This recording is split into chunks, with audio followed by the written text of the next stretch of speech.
TV9 Bharatvarsh सत्ता सम्मेलन बिहार। और अब उस सेशन की बारी, उस मेहमान की बारी जिसे आज न सिर्फ बिहार की जनता सुनेगी, बल्कि उन्हें दिल्ली से लेकर राजस्थान तक, गुजरात से लेकर महाराष्ट्र तक सुना जाने वाला है। एक ऐसे नेता जो इस वक्त युवाओं में बेहद पॉपुलर हैं, बेहद लोकप्रिय हैं। उनके समर्थक बिहार की गलियों में नारा लगा रहे हैं कि परिवर्तन की एक ही छवि, तेजस्वी। जोरदार तालियों से स्वागत कीजिए बिहार के पूर्व उप मुख्यमंत्री, विधानसभा में नेता प्रतिपक्ष तेजस्वी यादव जी का। तेजस्वी जी मंच पर आए प्लीज। तेजस्वी जी यहां पर मौजूद हैं। इतनी ज्यादा पॉलिटिकल एक्टिविटीज के बीच में, इतने सारे चुनावी कार्यक्रमों के बीच में बहुत बहुत शुक्रिया आपने जो समय निकाला। जोरदार तालियों से तेजस्वी जी का स्वागत करिए, जोरदार तालियों से। Thank you very much Tejashwi ji. शुक्रिया। सबसे पहले तो मैं आपको बधाई दूंगा पिता बनने की, और बड़ा ये जानना चाहेंगे हर कोई यहां पर, फैमिली को जरूरत है, पार्टी को जरूरत है, कार्यकर्ता आपसे मिलना चाहते हैं, कैंपेनिंग भी करनी है, सारा असेसमेंट भी करना है, ये संतुलन कैसे बना पाते हैं? ये खुद ही वो होता चला जाता है, एडजस्ट हो जाते हैं लोग, परिवार के लोग एडजस्ट हो जाते हैं, दोस्त मित्र एडजस्ट हो जाते हैं। और जब आप फील्ड में रहते हैं तो वो जानते हैं कि मेरी प्रायोरिटी क्या है। जनता के बीच रहना, जनता की आवाज़ को उठाना, मुद्दे को उठाना। क्योंकि राजनीति में आने से पहले ये सब बातें लोगों को एहसास होता है कि आपको जो है 24/7 you have to be in public. तो आपकी जो प्राइवेट लाइफ है वो असर करती है। तो मैं बहुत ही नसीब वाला हूँ कि मेरा परिवार और मेरे जितने मित्र हैं वो सब लोग जो है इसमें साथ देते हैं और मजबूती के साथ खड़े रहते हैं। कितना वक्त दे पाते हैं, कितना मिल पाते हैं आप अपने बच्चों से, कितना टाइम दे पाते हैं? मुश्किल होता है या सीख गए आप सब? नहीं, अब एडजस्ट हो जाते हैं, मतलब टाइम निकाल लेते हैं। और हम लोग नए सोच के नए युवा हैं, तो हमको लगता है कि परिवार को भी थोड़ा समय जो है देना चाहिए। अब मेरे 2 बच्चे हैं, एक बच्ची जो है 2 साल कुछ महीने की हुई है और एक अभी बस 1.5 महीने का ही है। तो यही एक पेरेंट्स के लिए सबसे अच्छा टाइम होता है अपने बच्चों को बड़े होते हुए देखने का। और एक बार ये समय जब निकल जाए आपके हाथ से तो फिर ये दोबारा आने वाले हैं, फिर तो बच्चे बड़े हो जाएंगे, अपने मन के मालिक होंगे। तो ये जो दौर है, मेरी कोशिश रहती है कि हम ज़्यादा समय जो है परिवार के लिए निकाल पाएँ, लेकिन लोग समझदार हैं, एडजस्ट हो जाता है। तेजस्वी जी, पिछली बार जब मैं चुनाव कवर कर रहा था तो देख रहा था हेलीकॉप्टर से आप 20-20, 21-21 रैलियां कर रहे हैं, नॉन स्टॉप कवरेजेस चल रही हैं, नॉन स्टॉप चीजें असेस कर रहे हैं। इस बार कितनी तैयारी है, कितना संसाधन जुटा पा रहे हैं, कैसी तैयारी है? हम लोगों की कोशिश रहती है कि कोई जगह छूटे ना। और अभी भी आप देखें, लगातार 4-5 महीनों से हमने कई हज़ार किलोमीटर जो है सड़क से हमने घूमने का काम किया। लगभग 12 से 14 घंटे हम सड़क पर रहते हैं, कभी किसी ज़िले कभी किसी ज़िले।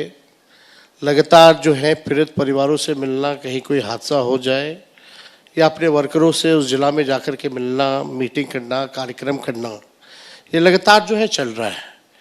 और पिछले दौर आपको पता है जब चुनाव हुआ था तो कोविड का समय था, तो आपके पास बहुत ही लिमिटेड समय था और मैक्सिमम जगह आपको कवर करना था। हम लोगों ने तो सबसे ज़्यादा रैलियां की। हम तो धन्यवाद देना चाहते हैं अपने कैप्टन जो पायलट थे कि एक दिन में आप 30-30 टेक ऑफ और लैंडिंग कर रहे हैं, ये एक बड़ी बात होती है। तो अगर कैप्टन का साथ मिले तो बेहतर रहता है, पहुंच सकते हैं चुनाव कैंपेन में।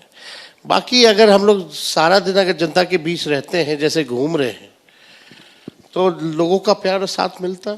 कभी चुनाव कैंपेन में अगर नहीं मौका मिल पाया उस जगह जाने का, लेकिन आप पहले वहाँ हो लिए हैं, मिल लिए हैं, वहाँ की जन समस्याओं को जान रहे हैं, एड्रेस कर रहे हैं, तो लोगों का सपोर्ट मिलता।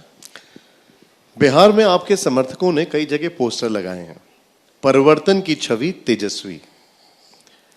तो क्या इस पर महागठबंधन में भी एक आम सहमति बन गई है कि जो चेहरा है वो तेजस्वी होंगे? देखिए, इस बात को लेकर के हमारे यहाँ कहीं कोई कंफ्यूजन नहीं है, सब कुछ तय है। अब हमारी खुद की स्ट्रैटेजी है कि हम सब चीज़ तैयार करके हमारा क्या एजेंडा रहेगा, हमारा क्या विजन है, रोड मैप है बिहार के लिए, कौन कितने सीटों पे लड़ेगा, सब चीज़ एक साथ जो है हम लोग पेश करना चाहते हैं। तो ऐसा नहीं है कि भाई हम छुपाएंगे किसी बात को लेकर के। दूसरे जो गठबंधन है एनडीए, नेशनल दामाद अलायंस लोग का, वहाँ तो बहुत कन्फ्यूजन है। सबके मन में लड्डू है लेकिन सामने नहीं लाते। हम तो खुल के बोलते भाई हमको एक मौका मिलना चाहिए, और हमको केवल सरकार बनाने का ही नहीं बल्कि बिहार को बनाना है, इसलिए हमको मौका चाहिए। और पीड़ा होती है, दर्द होता है एक बिहारी होने के नाते कि बिहार गरीबी में सबसे पीछे है, पलायन सबसे ज्यादा बिहार में होता है, बेरोजगारी में आप देखिएगा, बेरोजगारी सबसे ज्यादा बिहार में, गरीबी सबसे ज्यादा बिहार में, पलायन सबसे ज्यादा बिहार में, शिक्षा चिकित्सा में सबसे पीछे हम हैं, अंतिम पायदान पे हैं अन्य राज्यों के मुकाबले। यहाँ कोई कारखाना नहीं है, इंडस्ट्री नहीं है, आईटी सेक्टर्स नहीं है, पीड़ा होती है। तो एक इस चीज को उभारने के लिए अब हमको लगता है कि 20 साल नीतीश जी के रहते हुए बिहार सरकार में, एनडीए की सरकार, और 11 साल नरेंद्र मोदी जी प्रधानमंत्री रहे, बदलाव क्या आया बिहार में। आज भी आप देखें बिहार नीति आयोग की रिपोर्ट में सब राज्यों से पीछे। अच्छा, लेकिन तेजस्वी जी, जब हम उनसे बात करूं तो वो लोग इन सारी चीजों के लिए दोष देते हैं आपकी जो पुरानी सरकार रही है, लालू जी की सरकार जो रही है। उनका कहना है कि वो 90 के दशक से चीजें जो खराब हुई उनको पटरी पर लाते लाते बहुत टाइम लगेगा, वो पूरा डिरेल कर दिया उन्होंने। दोष कौन देता है? जो कामचोर होता है, जो काम नहीं करता। हाँ, 20 साल सबसे ज्यादा मुख्यमंत्री कौन रहा बिहार का? नीतीश कुमार जी सबसे ज्यादा। नरेंद्र मोदी जी 11 साल रहे हैं। यानी एनडीए की राज्य में भी सरकार है, केंद्र में भी सरकार है, फिर भी बिहार पीछे क्यों? मैं तो ये सिंपल सा सवाल है।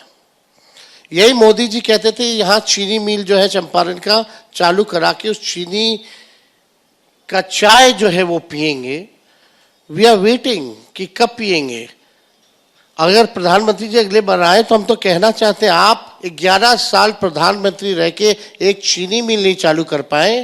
तेजस्वी 17 महीने रह के सीतामढ़ी का रीगा चीनी मिल चालू कराया। आइए उसका चाय पिलाते हैं हम आपको। ये 20 साल से ये सरकार थी, उनको यही नहीं पता था कि बिहार में आईटी पॉलिसी भी बनानी चाहिए, स्पोर्ट्स पॉलिसी भी बनानी चाहिए, टूरिज्म पॉलिसी भी बनानी चाहिए। कुछ नहीं पता था। ये तो हमारे 17 महीने में हम लोगों ने काम किया। 20 साल से इस सरकार को, नीतीश जी को, उनकी भूंजा पार्टी के लोगों को ये नहीं पता था कि शिक्षकों का रिक्त जो है पद जो है वो रिक्त है, उसको भरा जाए। हमने 5 लाख नौकरी दिया, 3 लाख नौकरी प्रक्रियाधीन कराई, 4.5 लाख नियोजित शिक्षकों को राजकीय कर्मी का दर्जा दिया गया। 50,000 करोड़ का निवेश हम लोग लेकर के आए, इन्वेस्टर मीट कराया। आपने कभी भी देखा नीतीश जी 20 साल में कहीं गए हो किसी के पास, देश में या विदेश में बाहर, कि निवेश लाया जाए? कोई प्रयास ही नहीं है, कोई विजन ही नहीं है ना, कोई रोड मैप नहीं है।